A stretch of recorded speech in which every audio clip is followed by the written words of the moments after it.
Hi there again, my world literature class. This is Mariday Coral, and we have our second presentation under world literature course. So again, we discussed a lot, a very comprehensive meaning of literature last time. But at this point in time, I want to focus on the sixes of William Spady, which will be defined along the way. So the objectives for this presentation are the following.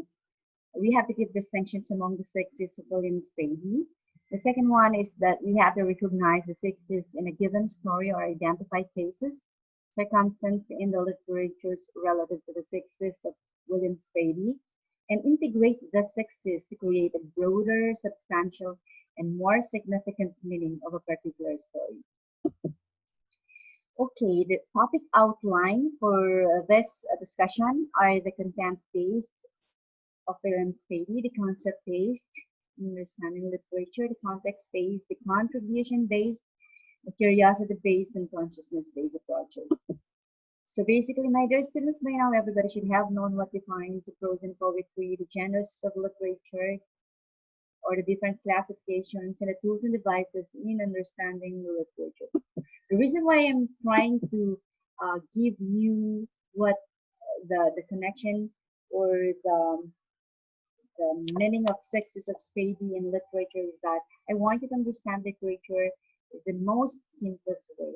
So we all know that William Spady is very popular for his concept of outcomes-based education system, which is now the global trend in the field of education. I am introducing again this one, the sexes of William Spady, because I want you to understand literatures in a very basic and non-complicated way. So basically, William Spady, I want to show you the picture of William Spady. And here's a very popular line. All students can learn and succeed, but not on the same day, in the same way. So basically, it's happening now that we are having our virtual class. This outcomes-based approach is manifested and being exercised by schools in the country, or not only in the country, but it is being exercised globally. So we give you your activities, sets of activities and assignments at home, and you do everything in your own pacing. Just you are given the grace period to do it at a long span of time, and you really exercise that you are working on your task based on your own pacing. So basically, William Spady is an academic educational psychologist, sociologist, and is considered the father of outcomes-based education. Okay, let us look at the connection of Dr. William Spady's success to the literary piece and define this particular literature, after which without losing our way towards an outcomes-based approach. So this is my reason why I am introducing to you the success of William Spady, and I just look into these approaches that these are good tools in trying to analyze and understanding our literatures in a deeper sense.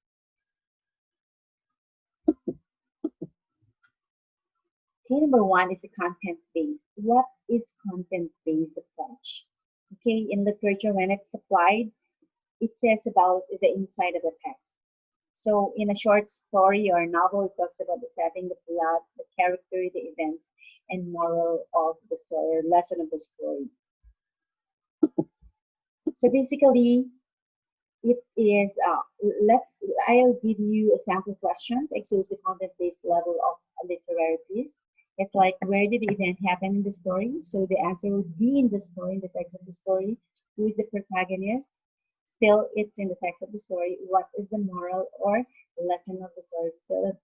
Still founded in the text of the story. So that's how you exhaust the content-based approach, content-based content of the literary piece. And then next one, we have the concept-based, okay? So usually we have the following question: what does the whole story trying to show or convey? So it discusses or it deals with the main idea of the story. So the main idea of the story is all about the concept of beauty, the concept of hope, it could be the concept of camaraderie, and concept of liberty. So there are a lot of concepts in our literature. So basically, it's the main idea. So that's the concept-based level. And sample questions exposing the concept-based are the following. What is the main idea of the story? What amiable human characteristic is found in the story? What Filipino core values are manifested in it? Okay, so it's easy to understand with those formulated questions. And then we have the context based. Okay, context are the words that surround the word read that help you, the reader, or help you determine the meaning of the word piece. An example context is the history behind or the history surrounding the story of Guantanamo, for example. I want to use Guantanamo as an example. So we have the colonial environment and mentality at that point in time. So the context base is more on a reflection on the reader.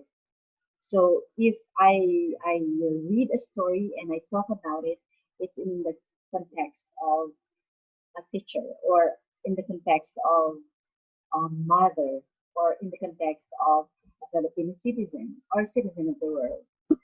And then we have the sample questions exposed from the context-based level, like the following questions. On whose perspective the story is narrated?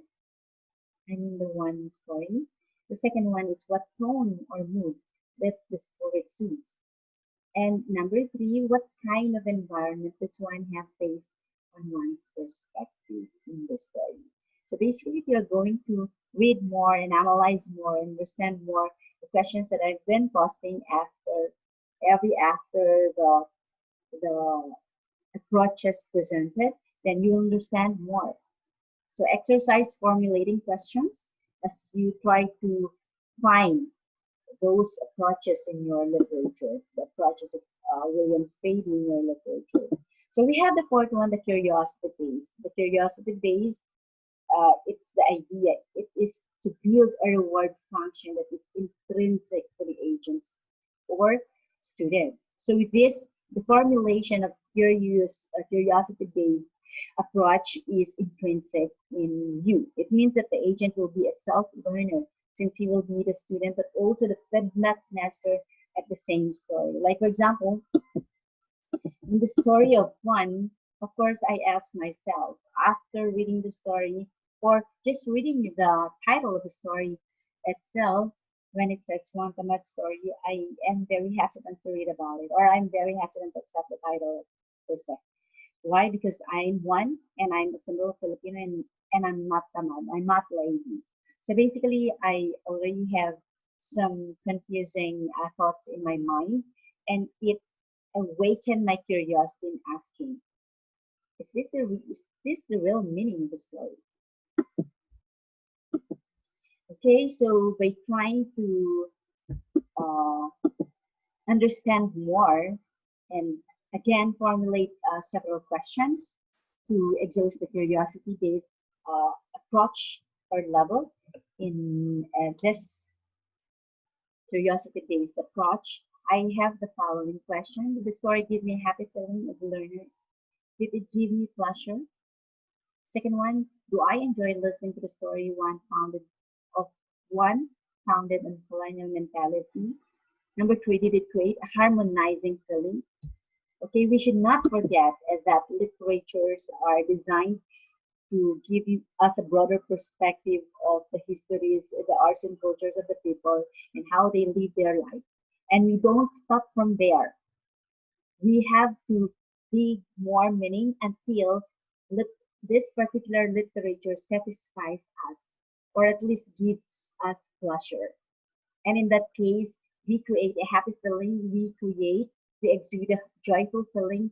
And if that feeling is spread in each reader who's going to read the literature, then we make a harmonizing feeling, or we make harmonious relationship with other people. We create a harmonious relationship. We create a harmonious atmosphere. So if you cannot exhaust that concept of harmony from your literatures, you didn't yet exhaust the real meaning of that literature, because it should be loving, it should be compassionate, it should be harmonizing. And we have the fifth level, the contribution based, which is okay being when we do when we try to exhaust the contribution level of our literature, we do the following steps. First, set out. We try to identify again, set out the attribution problem to be addressed. So a while ago, I have asked, did this story of one make me happy? So I focus on that problem, on that question, and I want to address that. So that if I could address that personally or on a communal or global level, then I make this literature makes a contribution to in the field of literature. Okay, this literary piece will create and give contribution, sound contribution in the field of literature. And second one, develop a theory of change and risk to it. So basically, the thing that develop a theory of change and risk to it, and then third one, gather details. So you already have the number one, your problem, and you wanted to address the problem. So through your problem, you could feel that there will be a change coming.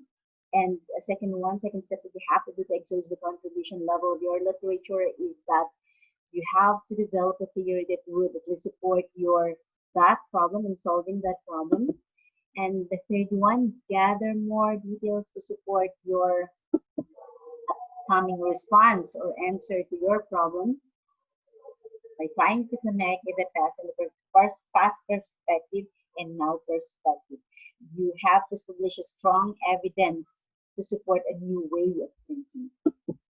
And then we have what number 4 is to assess and assemble the general contribution of the story. So you have to assess and assemble, make a complete generalization of your thought. Like for example, I want to go back again in the story of Pantamad. The contribution we have here is that one is not exactly lazy, because I myself, if I accept that one is lazy, then I couldn't accept that I'm a Filipino because I'm not lazy and I am civilized as one, so I really cannot accept that line. So in trying to come up with the analysis of this very simple story in a broader sense and deeper sense, then I would understand that one is not lazy, but he is patient, he is respectful of God's time. And apart from that, one is trusting. He never thought that somebody would just come and strike him or hurt him or kill him because he trusts the people around, lying on the ground. Okay, manifesting a peaceful Filipino community.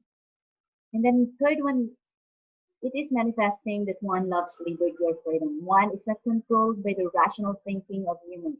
That is to naturally climb the tree and pick the fruit, manifesting a non-corrupt. So if he just lie on the ground and then waited for the guava to come down and he trusts his environment, that means it is manifesting a non-corrupt, non-greedy community or nation. So basically, that's how I look at the story of one. And of course, it's introducing a new perspective. So now we already have an answer to the questions we were able to exhaust on that curiosity level. We already have the contribution that one is not lazy, he is patient, respectful of God's time, trusting, manifesting Filipino core values, and manifesting a very peaceful and harmonious community in the past. Now, what is now? How will now? How will now? how will I introduce now the last level of this approach, the 6C of Dr. William Spady. Now we have the consciousness-based level, and it is the awakening level of awareness, and a new paradigm is formed. That means one story should, by this time, be perceived in a new way of thinking. One now is the symbol of a true Filipino, is never tamad, but patient, trusting, respectful of God's time, which are the real core values we possess as Filipinos. It is also manifesting that we have a very peaceful community. We had a very peaceful, non-greedy, non-corrupt community, Filipino community in the past. So now, thank you, class. I hope you listen well and you listen good, because the Sexes of William Spady is a very great tool in understanding our literature, because it meets the ultimate meaning of what education is in our life. By reading the literature, there should be something that will happening into our life, because literatures impact our life. And the reason why I'm letting you know all of these things, because when you create your literature, then you should have that intention. Happy feeling, it gives pleasure to everyone, and at the end of your story, it should be contributory, creating the best uh, citizen of the world. And now our activity for this September 4th week, we have I have here, I'll let you choose one very simple and short story and try to analyze this with the use of the 6 Cs of Dr. William Spady through creating one simple question for each level with your brief answer. So basically, our technical aspect, we still have the same technical aspect just last time. Here we have again 150 to 200 words, Arial 12, 1.5 spacing and margin is the same. And then we have the scoring rubric, content would be 25%, organization would be 25%, clarity would be 25%, and significance and relevance would be 25%, that makes 100%. I will never forget my good type sign, as I have been telling you all the time. It takes a great deal of history to produce a literature. Think about that. Okay, again, class, happy day. God bless everyone. I love you all.